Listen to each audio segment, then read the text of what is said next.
ਸ਼੍ਰੀ ਫਤਿਹਗੜ੍ਹ ਸਾਹਿਬ ਵਿਖੇ ਪੰਜਾਬ ਦੇ ਖੁਰਾਕ ਤੇ ਸਿਵਲ ਸਪਲਾਈ ਮੰਤਰੀ ਭਾਰਤ ਭੂਸ਼ਣ ਆਸ਼ੂ ਨੇ ਪੱਤਰਕਾਰਾਂ ਨਾਲ ਗੱਲਬਾਤ ਕਰਦੇ ਹੋਏ ਕਿਹਾ ਕਿ ਕੇਂਦਰ ਸਰਕਾਰ ਅਤੇ FCI ਕਿਸਾਨਾਂ ਨਾਲ ਸੰਬੰਧਿਤ ਭਾਵੇਂ ਕੋਈ ਵੀ ਕਾਨੂੰਨ ਬਣਾਵੇ ਪਰ ਪੰਜਾਬ ਸਰਕਾਰ ਕਿਸਾਨਾਂ ਵੱਲੋਂ ਆਪਣੇ ਪੁੱਤਰਾਂ ਵਾਂਗ ਪਾਲੀ ਫਸਲ ਦਾ ਇੱਕ ਇੱਕ ਦਾਣਾ ਖਰੀਦਣ ਲਈ ਵਚਨਬੱਧ ਹੈ ਅਤੇ ਹੁਣ ਵੀ ਸਰਕਾਰ ਕੇਂਦਰ ਦੇ 3 ਕਿਸਾਨ ਬਿੱਲਾਂ ਦਾ ਡਟ ਕੇ ਮੁਕਾਬਲਾ ਕੀਤਾ ਜਾ ਰਿਹਾ ਹੈ। कैबिनेट मंत्री ने कहा कि साल 2017 ਵਿੱਚ ਜਦੋਂ ਕੈਪਟਨ ਸਰਕਾਰ ਨੇ ਸੱਤਾ ਸੰਭਾਲੀ ਤਾਂ ਅਕਾਲੀ ਭਾਜਪਾ ਦੀ ਸਰਕਾਰ ਵੱਲੋਂ 31000 ਕਰੋੜ ਦਾ ਕਰਜ਼ਾ ਖੁਰਾਕ ਸਪਲਾਈ ਵਿਭਾਗ ਦੇ ਗਲ ਪਾਇਆ ਸੀ, ਪਰ ਇਸ ਦੇ ਬਾਵਜੂਦ ਵੀ ਮੌਜੂਦਾ ਪੰਜਾਬ ਸਰਕਾਰ ਨੇ ਕਿਸਾਨਾਂ ਦੀਆਂ ਫਸਲਾਂ ਖਰੀਦਣ ਵਿੱਚ ਕਿਸੇ ਕਿਸਮ ਦੀ ਪਰੇਸ਼ਾਨੀ ਨਹੀਂ ਆਉਣ ਦਿੱਤੀ। ਉਹਨਾਂ ਕਿਹਾ ਕਿ ਕੋਵਿਡ-19 ਦੇ ਦੌਰ ਵਿੱਚ ਕਿਸਾਨਾਂ ਦੀ ਫਸਲ ਸਫਲਤਾ ਨਾਲ ਖਰੀਦੀ ਗਈ ਹੈ ਅਤੇ ਇਸ ਵਿੱਚ ਸ਼ਾਮਲ ਆੜ੍ਹਤੀਏ ਮਜ਼ਦੂਰਾਂ ਨੂੰ ਉਹਨਾਂ ਦੇ ਪੈਸੇ ਸਮੇਂ ਸਿਰ ਦਿੱਤੇ ਗਏ ਨੇ। श्री आशू ने कहा कि पंजाब सरकार ने सब तो पहला राशन की सप्लाई ऑनलाइन करनी शुरू की जो खपतकारां नूं उन्हां दा बनदा राशन समय सिर मिल सके। इस मौके हलका बस्सी पठाणा के विधायक गुरप्रीत सिंह जीपी ने कहा कि मुख मंत्री पंजाब कैप्टन अमरिंदर सिंह की सरकार वालों पेंशन और आशीर्वाद स्कीम अधीन दी जाती माली सहायता नूं वधा के सूबे के लोगों नूं वड्डा लाभ दिता है। उन्होंने कहा कि सरकार वालों विश्व बैंक की सहायता नाल लोगों नूं पीण वाला साफ सुथरा पानी मुहैया करवाउण दे पहले गेड़ विच 92 पिंडां नूं साफ पानी मुहैया करवाउण लई 111 करोड़ 53 लाख रुपए का कार्य शुरू किया जा रहा है। इस मौके जिला योजना कमेटी के चेयरमैन हरिंदर सिंह भांबरी, कांग्रेस के जिला शहरी प्रधान सुभाष सूद, डिप्टी कमिश्नर अमृत कौर गिल, वधीक डिप्टी कमिश्नर अनुप्रीता जोहल, जिला पुलिस मुखी अमनीत कौंडल, सहायक कमिश्नर जसप्रीत सिंह, SP नवरीत सिंह विरक तो इलावा वड्डी गिनती च जिला प्रशासन के अधिकारी मौजूद सन। कि मैं तुम पूछना चाहना पंजाब गवर्नमेंट इनू प्रोक्योर करेगी भी जे FCI नहीं विड्रा करती हो अपना एक दाना जिहड़ा किसानां दी मेहनत दा वो चक्या जाएगा, चाहे उन्हां दा मंशा कुछ भी होवे, पर असी अगली प्रोक्योरमेंट वास्ते बिल्कुल तैयार बैठे हैं। उदों तैयार बैठे हैं जिहड़ा तुसीं सवाल पूछा कल्ला इक्को ही चीज़ नहीं है, अलग अलग जगह अज जूट बिल्कुल अवेलेबल नहीं है। असी जूट तो हट के सानू उत्तों परमिशन ਲਈ भी PP बैग्स लैने पैण, पर PP बैग्स ते भी सानू मुश्किल आ रही है। वो भी पेट्रोलियम के रेट रोज़ बढ़ते जाते ते पेट्रोलियम दाना ਉਹਦਾ रॉ मटीरियल है जिद्दों तो बनने होंगे असी ਉਹਦੇ ਤੇ भी सानू प्रॉब्लम है। पर इन्हां हालातां दे बावजूद क्योंकि सानू बैग्स तो पिछले प्रोक्योरमेंट वेले भी नहीं सी मिले तो चाहे सानू यूज्ड बारदाना वरतना पिया सीगा, पर असी किसी किसान नूं मंडी च किते भी खड़न नहीं सी दिता। सर तुसीं सोचदे हो Punjab government will be able to save the rice industry of the state?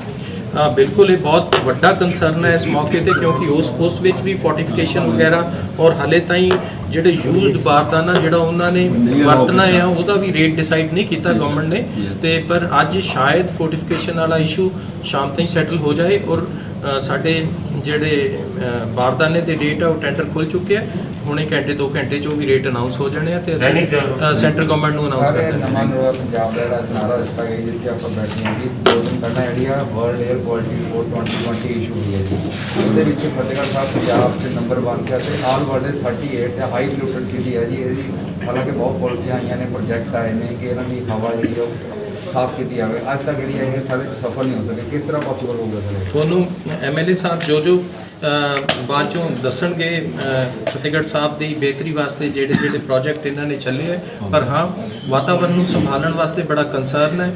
ਵਾਤਾਵਰਨ ਕੱਲਾ 에ਅਰ ਪੋਲਿਊਸ਼ਨ ਹੀ ਨਹੀਂ, ਵਾਟਰ ਪੋਲਿਊਸ਼ਨ ਤੇ ਚਾਹੇ ਨੋਇਸ ਪੋਲਿਊਸ਼ਨ ਹੋਵੇ, ਸਰਕਾਰ ਬਕਾਇਦਾ ਤੌਰ ਤੇ ਸਾਡੀ PPC ਵੀ ਇਹਦੀ ਨਜ਼ਰਸਾਨੀ ਕਰਦੀ ਪਈ, NGT ਰਿਵਿਊ ਕਰਦੀ ਰਹਿੰਦੀ ਟਾਈਮ ਟੂ ਟਾਈਮ, ਔਰ ਸਾਡੀ ਕੋਸ਼ਿਸ਼ ਹੈ ਜਿੱਥੇ ਜਿੱਥੇ ਜੋ ਪ੍ਰੋਬਲਮ ਹੈ ਉਹਨੂੰ ਐਡਰੈਸ ਕਿਵੇਂ ਕਰਨਾ ਹੈ ਉਹਦੇ ਵਾਸਤੇ ਜੋ ਸਟੈਪਸ ਲੈਣੇ ਚਾਹੀਦੇ ਉਹ ਸਰਕਾਰ ਲੈ ਰਹੀ ਹੈ। GST ਦੀਆਂ ਨੀਤੀਆਂ ਨੂੰ ਲੈ ਕੇ ਸਾਰੇ ਸਕ੍ਰੈਪ ਵਾਲਿਆਂ ਵੱਲੋਂ ਮੰਡੀ ਗੋਬਿੰਦਗੜ੍ਹ ਦੇ ਵਿੱਚ ਅਣਮਿੱਥੇ ਸਮੇਂ ਲਈ ਹੜਤਾਲ ਕੀਤੀ ਗਈ ਹੈ। ਕਿਹਨਾਂ ਲਈ? GST ਦੀਆਂ ਕਰਕੇ ਸਰ ਜੀ, ਕੁਝ GST ਦੀ ਡਿਫਿਕਲਟੀਜ਼ ਕਰਕੇ ਮੰਡੀ ਗੋਬਿੰਦਗੜ੍ਹ ਦੇ ਜਿਹੜੇ ਸਕ੍ਰੈਪ ਟ੍ਰੇਡਰਸ ਨੇ ਜਾਂ ਫਰਨੈਸ ਐਸੋਸੀਏਸ਼ਨ ਦੇ ਨੇ ਉਹਨਾਂ ਨੇ ਸਟ੍ਰਾਈਕ ਕਰੀ ਹੋਈ ਹੈ ਜੀ। ਅਗਰ ਕੁਝ ਇਹੋ ਜਿਹਾ ਇਸ਼ੂ ਹੈ, ਮੈਨੂੰ ਇਹਦੇ ਬਾਰੇ ਇੰਨੇ ਹੈ ਨਹੀਂ, ਲੋਕਲ ਲੈਵਲ ਤੇ ਤੁਹਾਨੂੰ ਲੋਕਲ ਲੀਡਰਸ਼ਿਪ ਦੱਸ ਸਕਦੀ ਹੈ, ਪਰ ਜਿਹੜਾ ਸਟੇਟ ਲੈਵਲ ਦੇ ਸਾਹਮਣੇ GST ਇਸ ਵੇਲੇ ਕੰਸਰਨ ਤਾਂ ਜ਼ਿਆਦਾ ਹੋ ਗਿਆ ਸੈਂਟਰ ਨਾਲ, ਪਰ GST ਕਿਉਂਕਿ 2022 ਤੋਂ ਬਾਅਦ ਸੈਂਟਰ ਨੇ ਆਪਣੀ ਜ਼ਿੰਮੇਵਾਰੀ ਛੱਡ ਦੇਣੀ ਹੈ, ਸਟੇਟ ਵੀ ਨਾਲ ਦੀ ਨਾਲ ਕਿਉਂਕਿ ਅਗਲੇ ਸਾਲ ਇੱਕੋ ਦਮ ਰੈਵਨਿਊ ਡਿਪ ਨਾ ਕਰ ਜਾਏ ਉਹਦੇ ਵਾਸਤੇ ਉਹ ਵੀ ਕੰਟਰੋਲ ਕਰਦਾ। ਪਰ ਜੇ ਕਿਤੇ ਇਹੋ ਜਿਹੀ ਕੋਈ ਕਿਸੇ ਇੰਡਸਟਰੀ ਨੂੰ, ਕਿਸੇ ਇੰਡਸਟਰੀ ਦੇ ਇੱਕ ਸੈਕਸ਼ਨ ਨੂੰ ਕੋਈ ਮੁਸ਼ਕਿਲ ਆ ਰਹੀ ਹੈ ਤਾਂ ਡੈਫੀਨਿਟਲੀ ਐਡਰੈਸ ਕੀਤੀ ਜਾਏਗੀ। ਸਰ ਇੱਕ ਕੇਂਦਰ ਸਰਕਾਰ ਵੱਲੋਂ ਕਿਸਾਨਾਂ ਦੀਆਂ ਜ਼ਮੀਨਾਂ ਦੇ ਵੇਰਵੇ ਮੰਗੇ ਜਾ ਰਹੇ ਨੇ, ਕਿਸ ਤਰ੍ਹਾਂ ਦੇਖਦੇ? ਕੁਝ ਵੀ ਜਿਸ ਤਰੀਕੇ ਪਹਿਲਾਂ ਡਿਸਕਸ਼ਨ ਹੋਈ ਹੈ, ਤੁਸੀਂ ਬੜਾ ਰੈਲੇਵੈਂਟ ਸਵਾਲ ਪੁੱਛਿਆ ਹੈ। ਇੱਕੋ ਦਮ ਤੁਸੀਂ 10 ਦਿਨ ਪਹਿਲਾਂ ਇੱਦਾਂ ਮੰਗ ਲਓ ਡਿਟੇਲਸ, ਉਹ ਹੋ ਨਹੀਂ ਸਕਦਾ, ਉਹ ਵੀ ਜ਼ਮੀਨੀ ਹਕੀਕਤ ਜਾਣੇ ਬਗੈਰ। ਸਭ ਤੋਂ ਪਹਿਲਾਂ ਤਾਂ ਇਸ ਮੌਕੇ ਤੇ ਜਦੋਂ ਕਿਸਾਨ ਸਾਰੇ ਬਾਰਡਰਾਂ ਤੇ ਬੈਠੇ ਆ, ਕਿਹੜਾ ਡਾਟਾ ਇਕੱਠਾ ਕਰ ਲਓਗੇ? ਇੱਕ ਫਰਦ ਦਾ ਇੱਕ ਪੇਜ 20 ਜਾਂ 25 ਰੁਪਏ ਦਾ ਹੁੰਦਾ ਸਰਕਾਰੀ ਫੀਸ ਉਹਦੀ, ਜੇ ਮੈਂ ਗਲਤ ਨਹੀਂ ਹੈ ਤਾਂ ਇੱਕ ਕਿਸਾਨ ਨੂੰ 5-5 7-7 ਆਪਣੀਆਂ ਫਰਦਾਂ ਦੇ ਪੇਜ ਕਢਾਉਣੇ ਪੈਣੇ ਆ। ਏਡੀ ਵੱਡੀ ਤਾਦਾਦ ਦੇ ਵਿੱਚ ਜਦੋਂ 10 ਲੱਖ ਕਿਸਾਨਾਂ ਨੇ ਫਰਦਾਂ ਲੈਣ ਆਉਣੀ ਹੈ, ਤੁਹਾਨੂੰ ਸਿਸਟਮ ਸਮਝ ਹੀ ਆ ਜਾਂਦਾ ਵੀ ਤੁਸੀਂ ਇੱਕੋਦਮ ਕਲੈਪਸ ਹੋਣ ਦੇ ਲੈਵਲ ਤੇ ਆ ਜਾਓਗੇ, ਕੋਈ ਡਾਟਾ ਇਕੱਠਾ ਨਹੀਂ ਹੋਣਾ। ਫਿਰ ਦੂਜੀ ਗੱਲ, ਜਦੋਂ ਡਾਇਰੈਕਟ ਪੇਮੈਂਟ ਤੁਸੀਂ ਉਸ ਫਰਦ ਦੇ ਮੁਤਾਬਕ ਪਾਓਗੇ, ਅੱਧੀਆਂ ਤਾਂ ਸਾਡੀਆਂ ਜ਼ਮੀਨਾਂ ਹੀ ਪਟੇ ਤੇ ਠੇਕੇ ਤੇ ਚਲਦੀਆਂ, ਤਾਂ ਉਹ ਜਿਹੜਾ ਕਿਸਾਨ ਮਿਹਨਤ ਕਰਦਾ ਉਹਨੂੰ ਤਾਂ ਉਹਦਾ ਫਾਇਦਾ ਮਿਲ ਨਹੀਂ ਪਾਏਗਾ। ਸੋ ਇਹ ਸਾਰੀਆਂ ਚੀਜ਼ਾਂ ਕੁਝ ਲਾਗੂ ਕਰਨ ਤੋਂ ਪਹਿਲਾਂ ਡਿਸਕਸ ਕਰਨੀਆਂ। ਜੋ ਜ਼ਮੀਨ ਤੇ ਮੁਸ਼ਕਿਲਾਂ ਹੈ ਉਹ ਬਹੁਤ ਜ਼ਰੂਰੀ ਹੈ, ਤੇ ਉਹਦੇ ਵਾਸਤੇ ਕੀ ਸਿਸਟਮ ਬਣਨਾ ਚਾਹੀਦਾ, ਡਾਇਰੈਕਟ ਪੇਮੈਂਟ ਕਿਸ ਤਰੀਕੇ ਹੋਣੀ ਚਾਹੀਦੀ ਹੈ। ਸਾਡਾ APMC ਐਕਟ, ਜਿਵੇਂ CM ਸਾਹਿਬ ਨੇ ਜ਼ਿਕਰ ਕੀਤਾ ਹੈ ਵੀ ਫੈਡਰਲ ਸਿਸਟਮ 'ਚ ਐਗਰੀਕਲਚਰ ਸਟੇਟ ਸਬਜੈਕਟ ਹੈ, ਉਹਦੇ ਵਿੱਚ ਅਸੀਂ ਐਗਰੀਕਲਚਰ ਪ੍ਰੋਡਿਊਸ ਮਾਰਕੀਟਿੰਗ ਸਾਡਾ ਐਕਟ ਬਣਿਆ ਹੋਇਆ, ਤੇ ਉਹਦੀਆਂ ਧਾਰਾਵਾਂ ਦੇ ਤਹਿਤ ਅਸੀਂ ਕੰਮ ਕਰਦੇ ਹਾਂ। ਤੇ ਅੱਜ ਸਾਨੂੰ ਚਿੱਠੀ ਪਾ ਦਿਓ ਵੀ ਆਪਣਾ ਐਕਟ ਅਮੈਂਡ ਕਰ ਦਿਓ, ਇਹ ਜਿਹੜਾ ਫੈਡਰਲ ਸਿਸਟਮ ਦੇ ਬਿਲਕੁਲ ਅਗੇਂਸਟ ਹੈ। ਤੇ CM ਸਾਹਿਬ ਨੇ ਬਹੁਤ ਕਲੀਅਰਲੀ ਤੁਹਾਨੂੰ ਇਹ ਦੱਸ ਦਿੱਤਾ ਵੀ ਅਸੀਂ ਇਹਨੂੰ ਲਾਗੂ ਨਹੀਂ ਕਰਨ ਜਾ ਰਹੇ। ਲਾਸਟ ਸਵਾਲ ਹੈ ਟਰੈਕਟਰ ਦੇ ਪਾਸੇ ਆਰਥਿਕ ਸਿਸਟਮ ਨੂੰ ਪੰਜਾਬ ਸਰਕਾਰ ਕਹਿ ਰਹੀ ਹੈ ਅਸੀਂ ਸਟਰੋਂਗ ਕਰਨਾ ਮੰਡੀ ਸਿਸਟਮ ਨੂੰ, ਆਰਥਿਕ ਸਿਸਟਮ ਨੂੰ। ਦੂਸਰੇ ਪਾਸੇ ਆਰਥਿਕ ਐਸੋਸੀਏਸ਼ਨ ਕਹਿ ਰਹੀ ਹੈ ਵੀ ਸਾਡਾ ਪਿਛਲੇ ਸੀਜ਼ਨ ਦਾ 131 ਕਰੋੜ ਰੁਪਏ ਪੰਜਾਬ ਸਰਕਾਰ ਵੱਲ ਬਕਾਇਆ ਖੜਾ ਆੜਤ। ਉਹਦਾ ਹਾਈ ਕੋਰਟ 'ਚ ਕੇਸ ਚੱਲਦਾ ਹੈ।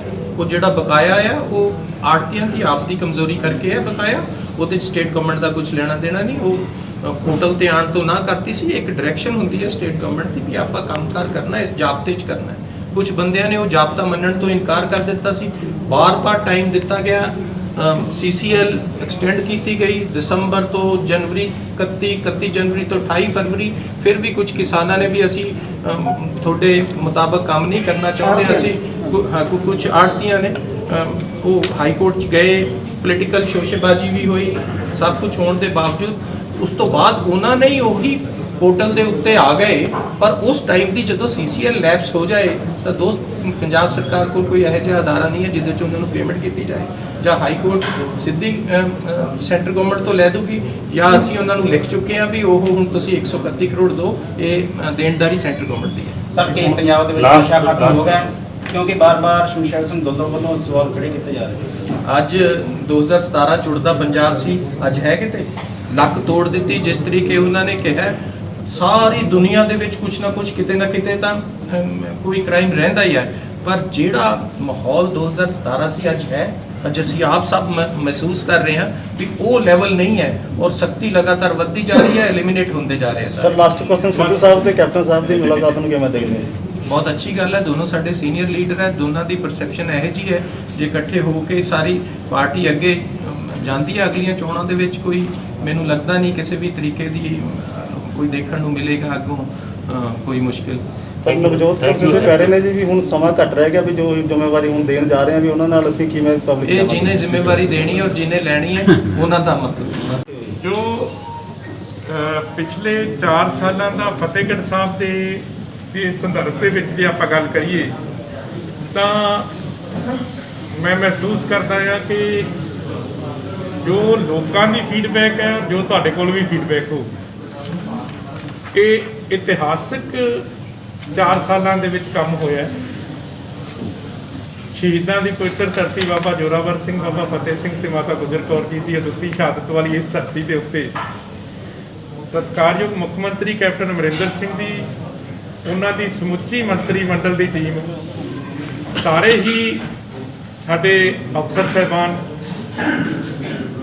ਔਰ ਫਤਿਹਗੜ੍ਹ ਸਾਹਿਬ ਦੀ ਜੋ ਨੁਹਾਰ ਬਦਲੀ ਹੈ, ਚਾਹੇ ਉਹ ਜ਼ਿਲ੍ਹੇ ਦੀਆਂ ਸੜਕਾਂ ਦੀ ਗੱਲ ਹੋਵੇ, ਚਾਹੇ ਉਹ ਪੀਣ ਵਾਲੇ ਪਾਣੀ ਦੀ ਗੱਲ ਹੋਵੇ, ਚਾਹੇ ਉਹ ਬਿਜਲੀ ਦੇ ਵਿੱਚ ਹੋਏ ਸੁਧਾਰਾਂ ਦੀ ਗੱਲ ਹੋਵੇ, ਚਾਹੇ ਉਹ ਸੀਵਰੇਜ ਦੀ ਗੱਲ ਨੂੰ ਪਾਉਣ ਦੀ ਗੱਲ ਹੋਵੇ, ਉਹ ਚਾਹੇ ਫਤਿਹਗੜ੍ਹ ਸਾਹਿਬ ਹੈ, ਚਾਹੇ ਬਸੀ ਪਠਾਣਾ ਹੈ, ਚਾਹੇ ਅਮਲੋਹ ਹੈ, ਚਾਹੇ ਉਹ ਫਤਿਹਗੜ੍ਹ ਸਾਹਿਬ ਵਿਖੇ ਨਵਾਂ ਬੱਸ ਅੱਡਾ ਬਣਾਉਣ ਦੀ ਗੱਲ ਹੋਵੇ, ਚਾਹੇ ITI ਭਗੜਾਣੇ ਬਣਨ ਜਾ ਰਹੀ ਹੈ ਬਣ ਰਹੀ ਹੈ ਉਹਦੀ ਗੱਲ ਹੋਵੇ, ਚਾਹੇ ਇੱਕ ਹੀ ਸਬ ਤਹਿਸੀਲ ਪੰਜਾਬ ਦੇ ਵਿੱਚ ਬਣੀ ਚਨਾਥਲ ਕਲਾਂ ਵਿਖੇ ਉਹਦੀ ਗੱਲ ਹੋਵੇ, ਚਾਹੇ ਫਤਿਹਗੜ੍ਹ ਸਾਹਿਬ ਇਸ ਡਿਸਟ੍ਰਿਕਟ ਹੈੱਡਕੁਆਟਰ ਤੇ ਸੁੰਦਰੀਕਰਨ ਨੂੰ ਲੈ ਕੇ ਚੱਲ ਰਹੇ ਪ੍ਰੋਜੈਕਟਾਂ ਦੀ ਗੱਲ ਹੋਵੇ, ਔਰ ਚਾਹੇ ਗੰਦੇ ਚੋਅ ਨੂੰ ਪੱਕਾ ਕਰਕੇ ਉੱਥੇ ਸੈਰਗਾਹ ਬਣਾਉਣ ਦੀ ਗੱਲ ਹੋਵੇ, ਚਾਹੇ ਉੱਥੇ 2 ਨਵੇਂ ਪੁਲਾਂ ਨੂੰ ਬਣਾਉਣ ਦੀ ਗੱਲ ਹੋਵੇ, ਚਾਹੇ ਤਕਰੀਬਨ 10 ਕਰੋੜ ਰੁਪਏ ਦਾ ਨਵਾਂ ਬਾਬਾ ਜੋਰਾਵਰ ਸਿੰਘ ਬਾਬਾ ਫਤਿਹ ਸਿੰਘ ਤੇ ਜੀ ਦੇ ਨਾਂ ਦੇ ਉੱਤੇ ਜੱਚਾ ਬੱਚਾ ਹਸਪਤਾਲ ਬਣਾਉਣ ਦੀ ਗੱਲ ਹੋਵੇ, ਚਾਹੇ ਤੁਹਾਡੇ ਆਮ ਖਾਸ ਬਾਗ ਤੋਂ ਲੈ ਕੇ ਜੋਤੀ ਸਰੂਪ ਚੌਂਕ ਤੋਂ ਲੈ ਕੇ ਗੁਰਦੁਆਰਾ ਜੋਤੀ ਸਰੂਪ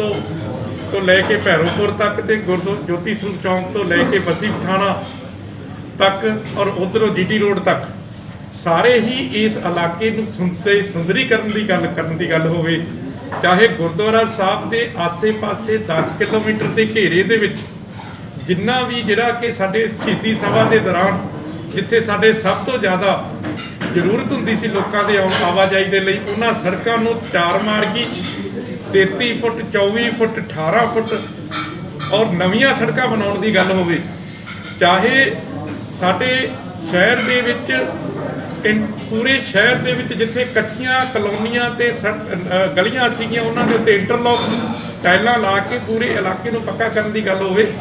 ਮਤਲਬ ਮੈਂ ਜੇ ਇਹ ਸਾਰੀਆਂ ਗੱਲਾਂ ਤੁਹਾਡੇ ਕੋਲੇ ਗਿਣਨ ਲੱਗੂਗਾ, ਚਾਹੇ ਸਕੂਲਾਂ ਨੂੰ ਸਮਾਰਟ ਸਕੂਲ ਬਣਾਉਣ ਦੀ ਗੱਲ ਹੋਵੇ, ਚਾਹੇ ਪਿੰਡਾਂ ਦੇ ਵਿੱਚ ਸਟੇਡੀਅਮ ਬਣਾਉਣ ਦੀ ਗਰਾਊਂਡ ਬਣਾਉਣ ਦੀ ਗੱਲ ਹੋਵੇ, ਚਾਹੇ ਪਿੰਡਾਂ ਦੇ ਸਰਬਪੱਖੀ ਵਿਕਾਸ ਦੇ ਲਈ ਗਲੀਆਂ ਨਾਲੀਆਂ ਧਰਮਸ਼ਾਲਾ ਕਮਿਊਨਿਟੀ ਸੈਂਟਰ ਸ਼ਮਸ਼ਾਨ ਘਾਟ ਹਰ ਚੀਜ਼ ਜੋ ਪਿੰਡ ਦੇ ਵਿੱਚ ਸੀਚੇਵਾਲ ਮਾਡਲ ਸਾਰੇ ਜ਼ਿਲ੍ਹੇ ਦੇ ਵਿੱਚ ਤਕਰੀਬਨ 100 ਤੋਂ ਜ਼ਿਆਦਾ ਪਿੰਡਾਂ ਦੇ ਵਿੱਚ ਸੀਚੇਵਾਲ ਮਾਡਲ ਦੇ ਨਾਲ ਗੰਦੇ ਪਾਣੀ ਦੀ ਨਿਕਾਸੀ ਨੂੰ ਲੈ ਕੇ ਜੋ ਪ੍ਰਬੰਧ ਕਰਨ ਦੀ ਗੱਲ ਹੋਵੇ, ਚਾਹੇ ਸਾਡੇ ਪਿੰਡਾਂ ਦੇ ਵਿੱਚ ਲੋਕਾਂ ਦੀ ਆਮ ਜ਼ਿੰਦਗੀ ਦੇ ਵਿੱਚ ਜ਼ਰੂਰਤਮੰਦ ਦੀਆਂ ਜਿੰਨੀਆਂ ਵੀ ਚੀਜ਼ਾਂ ਪਿੰਡ ਦੇ ਵਿੱਚ ਚਾਹੀਦੀਆਂ ਨੇ, ਤੁਸੀਂ ਅੱਜ ਪਿੰਡਾਂ 'ਚ ਜਾ ਕੇ ਦੇਖੋਗੇ ਕਿ ਸ਼ਹਿਰਾਂ ਦੇ ਵਿੱਚ ਮੋੜਾਂ ਦੇ ਉੱਤੇ ਸ਼ੀਸ਼ੇ ਨਹੀਂ ਲੱਗੇ, ਪਰ ਪਿੰਡਾਂ ਦੇ ਵਿੱਚ ਮੋੜਾਂ ਦੇ ਉੱਤੇ ਸ਼ੀਸ਼ੇ ਲੱਗੇ। ਸ਼ਹਿਰਾਂ ਦੇ ਵਿੱਚ ਸ਼ਾਇਦ ਅਜੇ ਸੋਲਰ ਲਾਈਟਾਂ ਨਾ ਹੋਣ, ਪਰ ਤੁਸੀਂ ਪਿੰਡਾਂ ਦੇ ਵਿੱਚ ਜਾ ਕੇ ਦੇਖੋਗੇ ਤਾਂ ਸੋਲਰ ਲਾਈਟਾਂ ਦੇ ਨਾਲ ਪਿੰਡਾਂ 'ਚ ਚਮਕਾਏ ਜਾ ਰਹੇ। ਇੱਕ ਚੀਜ਼ ਜਿਹੜੀ ਲੋਕਾਂ ਦੇ ਸਹੂਲਤ ਦੇ ਮੱਦੇ ਨਜ਼ਰ ਲੋਕਾਂ ਨੂੰ ਚਾਹੀਦੀ ਸੀ, ਚਾਹੇ ਉਹ ਐਜੂਕੇਸ਼ਨ ਹੈ, ਚਾਹੇ ਉਹ ਹੈਲਥ ਹੈ, ਚਾਹੇ ਹੈਲਥ ਸੈਂਟਰ ਜਿਹੜੇ ਨੇ ਤੁਸੀਂ ਜਾ ਕੇ ਦੇਖੋ, ਹੈਲਥ ਵੈਲਨੈਸ ਸੈਂਟਰ ਜਿਹੜੇ ਨੇ ਤੁਹਾਡੇ ਨਾਲ ਕੋਟਲਾ ਬਜਵਾੜਾ ਆ ਬਦੋਚੀ ਕਲਾਂ ਆ, ਜਾ ਕੇ ਦੇਖੋ ਕਿ ਉਹਨਾਂ ਦੀ ਹਾਲਤ ਕਿਵੇਂ ਸੁਧਰੀ ਹੈ। ਇਸੇ ਤਰੀਕੇ ਦੇ ਨਾਲ ਚਾਹੇ ਲੋਕਾਂ ਦੇ ਆਵਾਜਾਈ ਦੇ ਸਾਧਨਾਂ ਦੇ ਮੁਤਾਬਕ ਪਿੰਡਾਂ ਦੀਆਂ ਸੜਕਾਂ ਦੀ ਗੱਲ ਸੀ, ਜਿਹੜਾ ਕਿ ਫਤਿਹਗੜ੍ਹ ਸਾਹਿਬ ਸਭ ਤੋਂ ਪਛੜਿਆ ਇਲਾਕਾ ਸੀ। ਮੈਂ ਜੇ ਇਕੱਲੇ ਫਤਿਹਗੜ੍ਹ ਸਾਹਿਬ ਹਲਕੇ ਦੀ ਗੱਲ ਕਰਾਂ ਤਾਂ ਤਕਰੀਬਨ 250 ਕਰੋੜ ਤੋਂ ਵੱਧ ਦੀਆਂ ਸੜਕਾਂ ਇਕੱਲੇ ਫਤਿਹਗੜ੍ਹ ਸਾਹਿਬ ਹਲਕੇ 'ਚ ਬਣੀਆਂ ਨੇ। ਇੱਦਾਂ ਹੀ ਬਸੀ ਪਠਾਣਾ ਦੇ ਵਿੱਚ 200-250 ਕਰੋੜ ਦੀਆਂ ਸੜਕਾਂ ਜਿਹੜੀਆਂ ਹੈਗੀਆਂ ਨੇ ਬਣੀਆਂ ਨੇ। ਤੇ ਮੇਰੇ ਕਹਿਣ ਦਾ ਭਾਵ ਇਹ ਹੈ ਕਿ ਇੱਕ ਚੀਜ਼ ਨੂੰ ਲੈ ਕੇ ਜੋ ਸਰਕਾਰ ਦੇ ਵਿੱਚ ਇੱਕ ਨੁਮਾਇੰਦੇ ਦੇ ਰੂਪ ਦੇ ਵਿੱਚ ਸਾਡੀ ਜ਼ਿੰਮੇਵਾਰੀ ਸੀ, ਜੋ ਅਫਸਰਾਂ ਨੇ ਆਪਣੀ ਜ਼ਿੰਮੇਵਾਰੀ ਨਿਭਾਉਣੀ ਸੀ।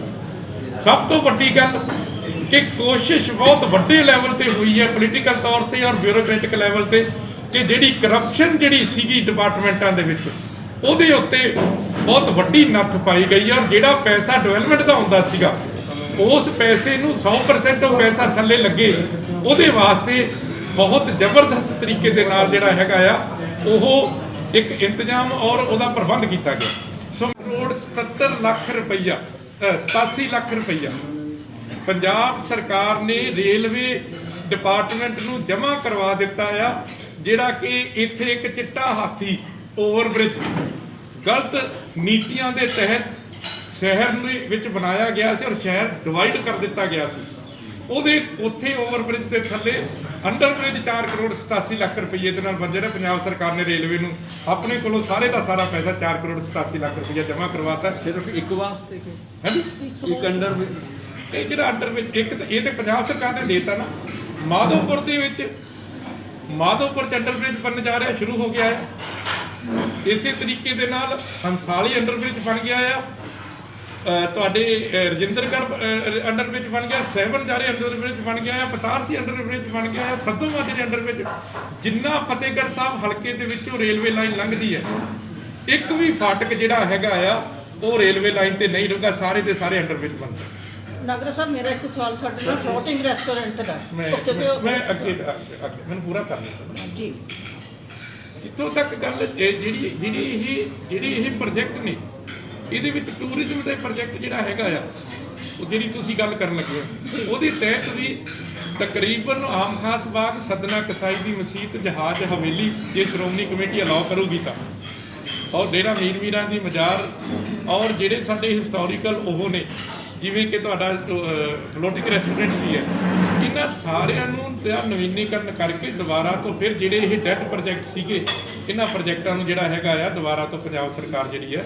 ਔਰ ਆਮ ਖਾਸ ਬਾਗ, ਇੱਕ ਹੋਰ ਖੁਸ਼ਖਬਰੀ ਦੇਣਾ ਚਾਹੁੰਦਾ, ਆਮ ਖਾਸ ਬਾਗ ਦੇ ਅੰਦਰ ਇੱਕ ਮੁਗਲਈ ਪਾਰਕ ਜਿਹੜਾ ਸੀਗਾ, ਉਹਨੂੰ ਦੁਬਾਰਾ ਤੋਂ ਫਿਰ ਕਈ ਕਰੋੜ ਰੁਪਈਆ ਲਾ ਕੇ ਰਿਵਾਈਵ ਕੀਤਾ ਗਿਆ ਆ, ਜਿਹੜਾ ਥੋੜੇ ਦਿਨਾਂ ਦੇ ਵਿੱਚ ਜਨਤਾ ਨੂੰ ਸਮਰਪਿਤ ਕਰ ਦਿੱਤਾ ਜਾਊਗਾ। ਇਸੇ ਤਰੀਕੇ ਦੇ ਨਾਲ ਆਮ ਖਾਸ ਬਾਗ ਦੇ ਵਿੱਚ ਸਾਡਾ ਉਹ ਇੱਕ ਹੋਟਲ ਹੁੰਦਾ ਸੀਗਾ, ਜਿਹਨੂੰ ਬੰਦ ਕਰ ਦਿੱਤਾ ਗਿਆ ਸੀਗਾ, ਉਹਦੇ ਉੱਤੇ ਵੀ ਕਈ ਕਰੋੜ ਰੁਪਈਆ ਲਾ ਕੇ ਉਹਨੂੰ ਦੁਬਾਰਾ ਤੋਂ ਫਿਰ ਨਵੇਂ ਸਿਰੇ ਤੋਂ ਬਣਾ ਦਿੱਤਾ ਗਿਆ, ਜਿਹੜਾ ਕਿ ਆਉਣ ਵਾਲੇ ਦਿਨਾਂ ਦੇ ਵਿੱਚ ਸ਼ਹਿਰ ਦੇ ਲੋਕਾਂ ਨੂੰ ਸਮਰਪਿਤ ਕਰ ਦਿੱਤਾ ਜਾਊਗਾ। ਜਿੰਨੀ ਆਮ ਖਾਸ ਬਾਗ ਰੋਡ ਹੈ 4 ਨੰਬਰ ਚੁੰਗੀ ਤੱਕ ਔਰ ਜੋਤੀ ਸਰੂਪ ਗੁਰਦੁਆਰਾ ਸਾਹਿਬ ਤੱਕ, ਤੁਸੀਂ ਦੇਖ ਰਹੇ ਹੋ ਕਿ ਕਿਸ ਤਰੀਕੇ ਦੇ ਨਾਲ ਇੱਕ ਨਵੀਨੀ ਕਿਸਮ ਦੀਆਂ ਟਾਇਲਸ ਲਗਾ ਕੇ ਉਹ ਸਾਰੀ ਜਿਹੜੀ ਹੈਗੀ ਹੈ ਉਹਦਾ ਸਾਰੀ ਦਾ ਸੁੰਦਰੀਕਰਨ ਕੀਤਾ ਜਾ ਰਿਹਾ ਹੈ। ਜੋਤੀ ਸਰੂਪ ਚੌਕ ਦੇ ਉਹਦਾ ਸੁੰਦਰੀਕਰਨ ਜਿਹੜਾ ਹੈਗਾ ਆ ਉਹ ਕੀਤਾ ਜਾਊਗਾ।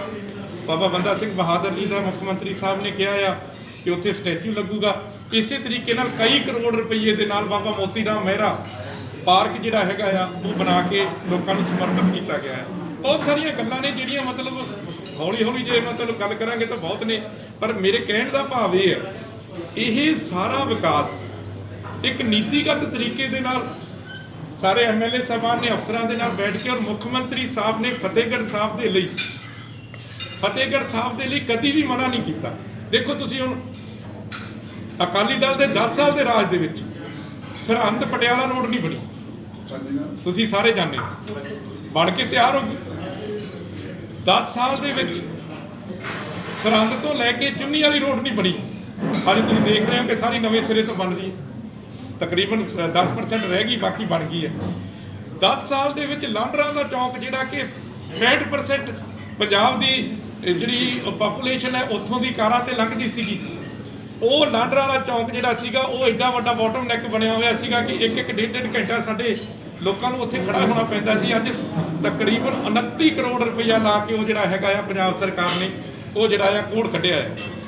ਸੋ ਮੇਰੇ ਕਹਿਣ ਦਾ ਭਾਵ ਇਹ ਆ ਵੀ ਇੱਕ ਚੀਜ਼ ਆ ਸਰਹੰਦ ਮਰਿੰਡਾ ਰੋਡ, ਮਤਲਬ ਜਿਹੜੀ ਆ ਉੱਥੋਂ ਆਪਣਾ ਪੁੱਛੇ ਪਿੰਡ ਤੋਂ ਜਿਹੜੀ ਖੰਨੇ ਵਾਲੀ ਰੋਡ, ਮਤਲਬ ਕਿੰਨੀਆਂ ਰੋਡ ਤੇ ਨੇ ਦੱਸ ਸਕਦੇ ਹੈਗੇ ਨੇ। ਜਿਹੜੀ ਤੁਹਾਡੀ ਆਹ ਚੁੰਨੀ ਤੋਂ ਮਰਿੰਡਾ ਰੋਡ, ਆ ਤੁਹਾਡੀ ਤਰਖਾਣ ਮਾਜਰੇ ਤੋਂ ਭਾਦਸੋਂ ਰੋਡ, 10-10 ਕਰੋੜ ਰੁਪਏ ਦੇ ਤਾਂ 2 ਪੁਲ ਬਣਾਏ ਨੇ ਤਰਖਾਣ ਮਾਜਰਾ ਭਾਦਸੋਂ ਰੋਡ ਦੇ ਉੱਤੇ, ਜਿਹੜੇ ਨਹਿਰ ਦੇ ਉੱਤੇ 2 ਬਣੇ ਨੇ, ਜਿਹਦੇ ਨਾਲ ਕਿ ਉੱਥੇ ਇੱਕ ਬਹੁਤ ਵੱਡੀ ਜਿਹੜੀ ਹੈ ਉਸ ਏਰੀਏ ਦੀ ਡਿਵੈਲਪਮੈਂਟ ਹੋਈ ਹੈ। ਇਸੇ ਤਰੀਕੇ ਨਾਲ ਤਕਰੀਬਨ 130 ਏਕੜ ਦੇ ਵਿੱਚ ਜਿਹੜਾ ਆ ਫਾਰਮ ਪਾਰਕ ਜਿਹੜਾ ਆ ਇੰਡਸਟਰੀਅਲ ਪਾਰਕ ਵਜ਼ੀਰਾਬਾਦ ਵਿਖੇ ਬਣਾਇਆ ਜਾ ਰਿਹਾ। ਸੋ ਮੇਰੇ ਕਹਿਣ ਦਾ ਭਾਵ ਇਹ ਹੈ ਵੀ ਇੱਕ ਉਹ ਵਿਕਾਸ ਜਿਹੜਾ ਕਿ ਅੱਜ ਤੱਕ ਕਦੀ ਇਸ ਇਲਾਕੇ ਦੇ ਵਿੱਚ, ਇਸ ਜ਼ਿਲ੍ਹੇ ਦੇ ਵਿੱਚ, ਕਿਉਂਕਿ ਇਸ ਜ਼ਿਲ੍ਹੇ ਨੂੰ ਵੀ ਕਾਂਗਰਸ ਨੇ ਬਣਾਇਆ, ਸਰਦਾਰ ਬੇਅੰਤ ਸਿੰਘ ਜੀ ਨੇ, ਇਹਦੇ 4 ਗੇਟ ਵੀ ਕਾਂਗਰਸ ਦੀ ਸਰਕਾਰ ਵੇਲੇ ਬਣੇ। ਸੋ ਜਿੰਨਾ ਵੀ ਅੱਜ ਦਾ ਜਿਹੜਾ ਇਹ ਤੁਸੀਂ ਦੇਖ ਰਹੇ ਹੋ, ਕਿਉਂਕਿ ਡਿਸਟ੍ਰਿਕਟ ਹੈੱਡਕੁਆਟਰ ਸੀਗਾ, ਔਰ ਇਹ ਡਿਸਟ੍ਰਿਕਟ ਹੈੱਡਕੁਆਟਰ ਤਾਂ ਸੀਗਾ ਪਰ ਲੱਗਦਾ ਨਹੀਂ ਸੀ, ਪਰ ਇਹਨਾਂ 4 ਸਾਲਾਂ ਦੇ ਵਿੱਚ ਅੱਜ ਇਹ ਜ਼ਿਲ੍ਹੇ ਦੇ ਰੂਪ ਦੇ ਵਿੱਚ ਵਿਕਸਿਤ ਜਿਹੜਾ ਹੈਗਾ ਆ ਹੋਇਆ ਆ, ਔਰ ਆਉਣ ਵਾਲੇ ਦਿਨਾਂ ਦੇ ਵਿੱਚ ਇਹਦਾ ਹੋਰ ਵੀ ਵਿਕਾਸ ਜਿਹੜਾ ਆ ਹੋ ਜਾਵੇ। 4 ਸਾਲ ਦੇ ਕਰੀਬ ਆਪਣੀ ਸਰਕਾਰ ਨੂੰ ਹੋ ਗਏ। ਜੋ ਕੈਪਟਨ ਅਮਰਿੰਦਰ ਸਿੰਘ ਨੇ ਕਿਹਾ ਉਹ ਕੀਤਾ, ਕਿਉਂਕਿ 10 ਸਾਲ ਅਕਾਲੀ ਦਲ ਰਾਜ ਵੀ ਰਿਹਾ। ਜਿਵੇਂ ਪੈਨਸ਼ਨ ਦੀ ਗੱਲ ਕਰ ਲਓ, ਪੈਨਸ਼ਨ 250 ਤੋਂ ਪਹਿਲਾਂ 500 ਕੀਤੀ, ਅੱਜ 500 ਤੋਂ ਆਪਾਂ ਜਿਹੜੀ ਕੀਤੀ ਹੈ 1500 ਦੇ ਕਰੀਬ। ਕਦੇ ਵੀ ਕਿਸੇ ਸਰਕਾਰ ਨੇ ਇੰਨੀ ਇਨਕਰੀਜ਼ ਨਹੀਂ ਕੀਤੀ। ਤੇ ਕੈਪਟਨ ਸਾਹਿਬ ਦਾ ਮੈਂ ਧੰਨਵਾਦ ਕਰਨਾ ਚਾਹੁੰਦਾ, ਤੇ ਫਾਈਨੈਂਸ ਮਿਨਿਸਟਰ ਸਾਹਿਬ ਦਾ ਧੰਨਵਾਦ ਕਰਨਾ ਚਾਹੁੰਦਾ। ਤੇ ਸ਼ਗਨ ਸਕੀਮ ਜਿਹੜੀ 21000 ਸੀ ਉਹ 51000 ਸਰਕਾਰ ਵੱਲੋਂ ਕੀਤੀ ਜਾ ਰਹੀ ਹੈ, ਕਿਉਂਕਿ ਬਹੁਤ ਵਧੀਆ, ਕਿਉਂਕਿ ਗਰੀਬ ਲੋਕਾਂ ਲਈ ਜਿਹੜਾ 51,000 ਛਕਣਾ ਬਹੁਤ ਵੱਡੀ ਗੱਲ ਹੁੰਦੀ ਹੈ। ਬਾਕੀ ਜਿਹੜੀ ਪੈਨਸ਼ਨ ਦੀ ਗੱਲ, ਕਈ ਵਾਰੀ ਆਪਾਂ ਪਿੰਡਾਂ ਜਾਂਦੇ ਸੀ, ਸਾਡੇ ਜਿਹੜੇ ਬਜ਼ੁਰਗ ਸੀਗਾ, ਸਾਡੀਆਂ ਭੈਣਾਂ ਬਜ਼ੁਰਗ, ਸਾਡੇ ਮਾਪੇ ਸੀਗੇ, ਉਹ ਇਹ ਗੱਲ ਕਰਦੇ ਵੀ ਸਾਡੀ ਤਾਂ ਦਵਾਈ ਵੀ ਨਹੀਂ ਆਉਂਦੀ ਹੈ ਇਹ 500 'ਚ। ਵੀ ਹੁਣ ਉਹ ਇੱਕ ਲੇਡੀ ਮੈਨੂੰ ਪਿੰਡ 'ਚ ਮਿਲੀ, ਬਜ਼ੁਰਗ ਮਿਲੀ, ਉਹ ਕਹਿੰਦੀ ਮੇਰੇ 500 ਦਾ ਦੁੱਧ ਲੈ ਲਿਆ ਕਰੋ ਵੀ ਮੇਰੀ ਪੈਨਸ਼ਨ। ਕੈਪਟਨ ਅਮਰਿੰਦਰ ਸਿੰਘ ਦਾ ਚੇਚੇ ਤੌਰ 'ਤੇ ਧੰਨਵਾਦ ਕੀਤਾ ਕਿ ਕਿਸੇ ਵੀ ਸਰਕਾਰ ਨੇ ਇੰਨੀ ਕਦੇ ਪੈਨਸ਼ਨ ਨਹੀਂ ਵਧਾਈ। ਤੇ ਬਾਕੀ ਆ ਜਿਹੜਾ ਬਸੀ ਪਠਾਣਾ 354 ਕਰੋੜ ਦਾ ਪ੍ਰੋਜੈਕਟ ਲੱਗਿਆ, ਉਹਦੇ ਨਾਲ ਘੱਟੋ 20 ਤੇ 25,000 ਲੋਕਾਂ ਨੂੰ ਫਾਇਦਾ ਹੋਣਾ। ਵੇਰਕਾ ਟੈਟਰਾ ਪੈਕਿੰਗ ਨਾਲ, ਤੇ ਉਹਦੇ ਨਾਲ ਘੱਟੋ ਘੱਟ 20-25 ਲੋਕਾਂ ਨੂੰ ਫਾਇਦਾ ਵੀ ਹੋਊਗਾ। ਜਿਹੜਾ ਬਸੀ ਸ਼ਹਿਰ ਲੋਕੀ ਕਹਿੰਦੇ ਸੀ ਵੀ ਇਹ ਗਰੋਥ ਨਹੀਂ ਕਰ ਰਿਹਾ, ਕੋਈ ਤਰੱਕੀ ਨਹੀਂ ਕਰ ਰਿਹਾ, ਤੇ ਆਉਣ ਵਾਲੇ ਟਾਈਮ ਜਿਹੜਾ ਬਸੀ ਹੈ ਇਹ ਤਰੱਕੀ ਵੀ ਕਰੂਗਾ ਤੇ ਲੋਕ ਵੀ ਇੱਥੇ ਬਸਣਗੇ। ਕਿਉਂਕਿ ਗੱਲ ਕੁਲਜੀਤ ਨਾਗਰਾ ਜੀ ਨੇ, ਸਾਡੇ ਸੀਨੀਅਰ MLA ਨੇ, ਉਹਨਾਂ ਬਹੁਤ ਵਧੀਆ ਗੱਲਾਂ ਕੀਤੀਆਂ ਨੇ। ਕਿਉਂਕਿ ਕਦੇ ਵੀ ਫਤਿਹਗੜ੍ਹ ਸਾਹਿਬ ਜਿਵੇਂ ਕੈਪਟਨ ਅਮਰਿੰਦਰ ਸਿੰਘ ਤੋਂ ਜੋ ਵੀ ਸਦੀ MLA ਤੌਰ 'ਤੇ ਮੰਗੀ ਦਾ, ਤੇ ਉਹ ਕਦੇ ਵੀ ਨਹੀਂ ਮੰਗੀ, ਮਤਲਬ ਕਦੇ ਉਹਨਾਂ ਨੇ ਮਨਾ ਨਹੀਂ ਕੀਤਾ। ਚਾਹੇ ਆਮ ਵਿਕਾਸ ਦੀ ਗੱਲ ਕਰ ਲਓ, ਚਾਹੇ ਨਾਲੀ ਵਾਲੀ ਗੱਲ ਕਰ ਲਓ, ਚਾਹੇ ਬੱਸ ਸਟੈਂਡ ਦੀ ਗੱਲ ਕਰ ਲਓ, ਚਾਹੇ ਸੀਲ ਦੀ ਗੱਲ ਕਰ ਲਓ, ਚਾਹੇ ITI ਦੀ ਗੱਲ ਕਰ ਲਓ। ਕਹਿਣ ਦਾ ਮਤਲਬ ਹਮੇਸ਼ਾ ਹੀ ਕਾਂਗਰਸ ਗੌਰਮੈਂਟ ਨੇ ਇਹਨੂੰ ਫਤਿਹਗੜ੍ਹ ਸਾਹਿਬ ਤਰੱਕੀਆਂ ਵੱਲ ਲੈ ਕੇ ਗਏ। ਚਾਹੇ ਜ਼ਿਲ੍ਹੇ ਦੀ ਗੱਲ ਕਰ ਲਓ, ਚਾਹੇ 4 ਗੇਟ ਦੀ ਗੱਲ, ਮਤਲਬ ਬਹੁਤ ਜ਼ਿਆਦਾ ਵੱਡੀਆਂ ਉਦਾਹਰਨਾਂ ਨੇ ਕਿ ਫਤਿਹਗੜ੍ਹ ਸਾਹਿਬ ਨੂੰ ਆਪਾਂ ਤਰੱਕੀਆਂ ਦੇ ਕੇ ਗਏ ਹਾਂ। ਤੇ ਬਾਕੀ 40 ਸਾਲ ਸਾਡੇ ਹੰਸ ਰਾਜ ਜੀ ਆਪਣਾ ਫਾਈਨੈਂਸ ਮਿਨਿਸਟਰ ਰਹੇ, ਸਰ ਕਮਲਜੀਤ ਫਾਈਨੈਂਸ ਮਿਨਿਸਟਰ ਰਹੇ ਨੇ। ਉਹਨਾਂ ਦੇ ਮੈਂ ਹਲਕੇ ਦੀ ਗੱਲ ਕਰਾਂ ਕਿ ਅੱਜ ਮੇਰੇ ਹਲਕੇ 'ਚ ਪੈਂਦੇ ਆ ਘੱਟੋ ਘੱਟ 15-16 ਪਿੰਡ ਪੈਂਦੇ ਨੇ, ਤੇ ਲੋਕੀ ਬੋਲ ਕੇ ਦੱਸਦੇ ਆ, ਚਾਹੇ ਪਵਾਲਾ ਹੋਵੇ ਪਿੰਡ, ਚਾਹੇ ਪੱਤੋਂ ਹੋਵੇ, ਚਾਹੇ ਚੁੰਨੀ ਵੱਡੇ ਪਿੰਡ ਸੀ, ਤੇ ਉਹ ਪਿੰਡਾਂ ਅੱਜ ਲੱਗ ਰਿਹਾ ਜਿਵੇਂ ਆਪਾਂ ਸ਼ਹਿਰਾਂ ਦੀਆਂ ਸਹੂਲਤਾਂ ਆਪਾਂ ਦੇਣ ਜਾ ਰਹੇ ਹਾਂ, ਤੇ ਲੋਕੀ ਖੁਸ਼ ਨੇ। ਅੱਜ ਪਹਿਲਾਂ ਅਸੀਂ ਦੇਖਦੇ ਸੀ, ਅਸੀਂ ਮਿਨਿਸਟਰ ਰਹੇ ਹਾਂ ਤੇ ਅਸੀਂ MLA ਨਾਲ MP ਨਾਲ ਜਾਂਦੇ ਸੀਗੇ, ਤਾਂ 5 ਸਾਲ ਦੇ ਵਿੱਚ ਘੱਟੋ ਘੱਟ 3 ਲੱਖ ਤੇ 4 ਲੱਖ ਇੱਕ ਪਿੰਡ ਨੂੰ ਮਿਲਦਾ ਸੀ। 3 ਲੱਖ ਵੀ ਪੂਰੇ ਨਹੀਂ ਸੀ ਮਿਲਦਾ। ਨਾਗਰਾ ਸਾਹਿਬ ਅੱਜ ਘੱਟੋ ਘੱਟ, ਚਾਹੇ ਕੁਲਜੀਤ ਨਾਗਰਾ ਜੀ ਹੋਵੇ, ਚਾਹੇ ਰਣਦੀਪ ਨਾਭਾ ਜੀ ਹੋਣ, ਤੇ ਘੱਟੋ ਘੱਟ 45 ਲੱਖ ਕਈ ਵੱਡੇ ਪਿੰਡ ਜਿਹੜੇ ਚੁੰਨੀ ਵਰਗੇ ਪਿੰਡ ਸੀ, ਉਹਨਾਂ 'ਚ ਘੱਟੋ ਘੱਟ 50 ਦੇ 55 ਸਾਲ ਤੱਕ ਇੱਕ ਪਿੰਡ 'ਚ ਲੱਗਿਆ। ਤੁਸੀਂ ਦੇਖ ਸਕਦੇ ਹੋ ਇੰਟਰਲੋਕਿੰਗ ਟਾਈਲਾਂ, ਤੇ ਇੰਨਾ ਵਧੀਆ, ਚਾਹੇ ਸਮਾਰਟ, ਜਿਵੇਂ ਘੱਟੋ ਘੱਟ ਸਮਾਰਟ ਸਕੂਲ ਬਣ ਰਹੇ ਨੇ, 59 ਦੇ ਕਰੀਬ ਮੇਰੇ ਹਲਕੇ 'ਚ ਸਮਾਰਟ ਸਕੂਲ ਬਣੇ, ਤੇ ਇੰਨੀ ਫਤਿਹਗੜ੍ਹ ਸਾਹਿਬ ਜ਼ਿਲ੍ਹੇ 'ਚ 30% ਜਿਹੜੇ ਬੱਚੇ ਹੈ ਉਹ ਇਨਕਰੀਜ਼ ਵੱਧ ਹੋਏ ਆ, ਕਿਉਂਕਿ ਸਰਕਾਰੀ ਸਕੂਲਾਂ 'ਚ ਸਹੂਲਤਾਂ ਨਹੀਂ ਸੀ। ਅੱਜ ਸਰਕਾਰੀ ਸਮਾਰਟ ਸਕੂਲ ਬਣ ਰਹੇ ਆ, ਸਮਾਰਟ ਕਮਰੇ ਬਣ ਰਹੇ, ਉਹਨਾਂ ਕਰਕੇ ਅੱਜ ਦੇ ਸਾਡੇ ਬੱਚੇ ਹੈ ਉਹ ਬਹੁਤ ਜ਼ਿਆਦਾ ਇਨਕਰੀਜ਼ ਹੋ ਰਹੀ ਹੈ। ਤੇ ਆਉਣ ਵਾਲੇ ਟਾਈਮ 'ਚ ਵੀ ਜਿਵੇਂ ਕੈਪਟਨ ਅਮਰਿੰਦਰ ਸਿੰਘ ਨੇ ਵਾਅਦੇ ਕੀਤੇ, ਅੱਜ ਉਹ ਕਹਿ ਕੇ ਵੀ ਗਏ ਆ ਵੀ ਮੈਂ ਪੂਰੀ ਕਰਨ ਦੀ ਕੋਸ਼ਿਸ਼ ਕਰੂੰਗਾ। ਚਾਹੇ ਕਿਸਾਨ ਦੀ ਗੱਲ ਕਰ ਲਓ, ਚਾਹੇ ਵਪਾਰੀ ਦੀ ਗੱਲ ਕਰ ਲਓ, ਚਾਹੇ ਮਜ਼ਦੂਰ ਦੀ ਗੱਲ ਕਰ ਲਓ, ਤੇ ਕਹਿਣ ਦਾ ਮਤਲਬ ਆਪਾਂ ਤਰੱਕੀ ਵੱਲ ਲੈ ਕੇ ਜਾਣਾ ਸਾਡੇ ਪੰਜਾਬ ਨੂੰ। ਅਤੇ ਫਤਿਹਗੜ੍ਹ ਸਾਹਿਬ ਪਰਮਾਤਮਾ ਦੀ ਕਿਰਪਾ ਹੈ, ਕਿਉਂਕਿ ਨਾਗਰਾ ਜੀ ਇੱਥੋਂ ਦੇ MLA ਆ, ਤੇ ਹਮੇਸ਼ਾ ਹੀ ਕੋਸ਼ਿਸ਼ ਕਰਦੇ ਆ। ਤੇ ਸਾਡਾ ਅੱਜ ਬਸ ਕਿਉਂਕਿ ਇਹ ਜਿਹੜਾ ਮੀਡੀਆ ਹੈ ਸਾਰਾ, ਇਹ ਫਤਿਹਗੜ੍ਹ ਸਾਹਿਬ ਦਾ ਮੀਡੀਆ ਹੈ, ਤੇ ਆਉਣ ਵਾਲੇ ਟਾਈਮ 'ਚ ਫਤਿਹਗੜ੍ਹ ਸਾਹਿਬ ਨੂੰ ਤਰੱਕੀ ਦੇ ਲੈ ਕੇ ਜਾਵਾਂਗੇ। ਤੇ ਬਾਕੀ ਸਾਡੇ ਹਰਿੰਦਰ ਭਾਂਬਰੀ ਜੀ ਪਲਾਨਿੰਗ ਬੋਰਡ ਦੇ ਚੇਅਰਮੈਨ ਸਾਹਿਬ ਨੇ, ਉਹ ਵੀ ਅੱਜ ਚੀਚੇ ਤੌਰ 'ਤੇ ਪਹੁੰਚੇ ਆ, ਤੇ ਆਪਣੇ ਸਾਡੇ ਸੂਰ ਸਾਹਿਬ ਜਿਹੜੇ ਡਿਸਟ੍ਰਿਕਟ ਪ੍ਰੈਜ਼ੀਡੈਂਟ ਹੈ ਉਹ ਵੀ ਚੇਚੇ ਤੌਰ 'ਤੇ ਪਹੁੰਚੇ ਆ। ਸਾਡੇ ਸੀਨੀਅਰ MLA ਕੁਲਜੀਤ ਨਾਗਰਾ ਜੀ ਆਸ਼ੂ ਜੀ ਇੱਥੋਂ ਹੋ ਕੇ ਗਏ ਨੇ, ਉਹਨਾਂ ਦਾ ਮੈਂ ਦਿਲ ਦੀ ਗਹਿਰਾਈਆਂ ਸਾਰਿਆਂ ਦਾ ਧੰਨਵਾਦ ਕਰਦਾ, ਤੇ ਸਾਰੇ ਸਹਿਯੋਗ ਦੀ ਵੀ ਆਸ ਰੱਖਦਾ ਕਿ ਸਾਰੇ, ਕਿਉਂਕਿ ਅੱਜ ਸਾਰੇ ਮੀਡੀਆ ਭਾਈ ਬੈਠੇ ਆ, ਸਾਡੇ ਬਸੀ ਤੋਂ ਵੀ ਮੀਡੀਆ ਵਾਲੇ ਬੈਠੇ ਨੇ, ਅੱਡ ਅਖਬਾਰ ਤੋਂ, ਇੰਗਲਿਸ਼ ਟ੍ਰਿਬਿਊਨ ਤੋਂ, ਪੰਜਾਬੀ ਟ੍ਰਿਬਿਊਨ ਤੋਂ, ਹਿੰਦੀ, ਸਾਰੇ ਅੱਜ ਇੱਥੇ ਪੱਤਰਕਾਰ ਬੈਠੇ ਨੇ, ਉਹਨਾਂ ਦਾ ਮੈਂ ਦਿਲ ਦੀ ਗਹਿਰਾਈਆਂ ਸਾਰਿਆਂ ਦਾ ਧੰਨਵਾਦ ਕਰਦਾ। ਕਿਉਂਕਿ ਮੀਡੀਆ ਦਾ ਇਸ ਕਰਕੇ ਧੰਨਵਾਦ, ਕਿਉਂਕਿ ਦਿਖਾਉਣਾ ਹੁੰਦਾ ਇਹਨਾਂ ਨੂੰ ਸਾਰੇ ਵੀ ਇਹ ਫਲਾਣੇ ਪਿੰਡ 'ਚ ਡਿਵੈਲਪਮੈਂਟ ਹੋਈ ਹੈ, ਫਤਿਹਗੜ੍ਹ ਸਾਹਿਬ 'ਚ ਇਹ ਹੋਈ ਹੈ। ਤੇ ਅੱਜ ਸਹੀ ਮੈਨੇ ਜਿਵੇਂ ਨਾਗਰੇ ਨੇ ਦੱਸਿਆ, ਅੱਜ ਜਿਹੜਾ ਡਿਸਟ੍ਰਿਕਟ ਹੈੱਡਕੁਆਟਰ ਹੈ, ਅੱਜ ਲੱਗ ਰਿਹਾ ਬਾਕੀ ਡਿਸਟ੍ਰਿਕਟ ਹੈੱਡਕੁਆਟਰ ਵੀ ਇੱਥੇ ਰੌਣਕਾਂ ਚਹਿਲ ਪਹਿਲ, ਤੇ ਕੋਈ ਪਿੰਡ 'ਚ ਚਾਹੇ ਚਨਾਥਰ ਵਰਗੇ, ਕਿਉਂਕਿ ਸਰਕਾਰਾਂ ਜਿਹਨੇ ਸਰਕਾਰ ਦੇ ਕੰਮ ਕੀਤੇ ਆ ਉਹ ਦੱਸਣੇ ਹੀ ਬਣਦੇ ਆ। ਕਈ ਸਾਡੇ ਭਰਾ ਇਹ ਕਹਿੰਦੇ ਆ, ਕਿਉਂਕਿ ਸਾਰੇ ਕੰਮ ਇਹ ਤਾਂ ਇਹ ਨਹੀਂ ਵੀ ਛੜੀ ਦੇ ਕੇ ਘੁਮਾ ਦਾਂਗੇ ਸਾਰੇ ਕੰਮ ਹੋ ਜਾਣਗੇ, ਪਰ ਕਈ ਵਾਰੀ ਉਹ ਦਿਖਾਉਂਦੇ ਵੀ ਕੰਮ ਨਹੀਂ ਹੁੰਦੇ। ਜਿਹੜੇ ਹਜ਼ਾਰਾਂ 'ਚ ਕੰਮ ਦੇ ਕਰੀਬ ਹੋਏ ਨੇ ਉਹ ਵੀ ਆਪਾਂ ਨੂੰ ਦੱਸਣੇ ਚਾਹੀਦੇ ਵੀ ਇਹ ਸਾਡਾ ਇਹ ਕੰਮ ਹੋਇਆ। ਤੇ ਮੈਂ ਕਈ ਪਿੰਡਾਂ ਦੇ ਉਦਾਹਰਨ ਦਿੰਦਾ, 173 ਦੇ ਕਰੀਬ ਮੇਰੇ ਪਿੰਡ ਪੈਂਦੇ ਹਲਕੇ, ਘੱਟੋ ਘੱਟ 90% ਪਿੰਡਾਂ 'ਚ ਲੋਕੀ ਇਹ ਤਾਰੀਫ ਕਰਦੇ ਆ ਕੰਮ ਦੀ, ਸਰਕਾਰ ਦੀ ਕਰਦੇ ਆ, ਕੈਪਟਨ ਅਮਰਿੰਦਰ ਸਿੰਘ ਦੀ ਕਰਦੇ ਆ, ਕਿਉਂਕਿ ਸਹੀ ਮਾਇਨਿਆਂ 'ਚ ਜਿਹੜੀ ਗਵਰਨਮੈਂਟ ਨੇ ਕੰਮ ਕੀਤੇ ਆ ਤਾਂ ਉਹ ਦੱਸਣੇ ਜ਼ਰੂਰ ਬਣਦੇ ਆ ਤੇ ਲੋਕਾਂ ਨੂੰ ਉਹਦੀ ਤਾਰੀਫ ਕਰਨੀ ਬਣਦੀ ਹੈ। ਤੇ ਬਾਕੀ ਤੁਹਾਡਾ ਸਾਰਿਆਂ ਤੱਕ ਧੰਨਵਾਦ। ਇਹਨਾਂ ਕਹਿੰਦਾ ਮਾਫੀ ਚਾਹੁੰਦਾ। ਜੈ ਹਿੰਦ, ਜੈ ਭਾਰਤ। ਠੀਕ ਹੈ।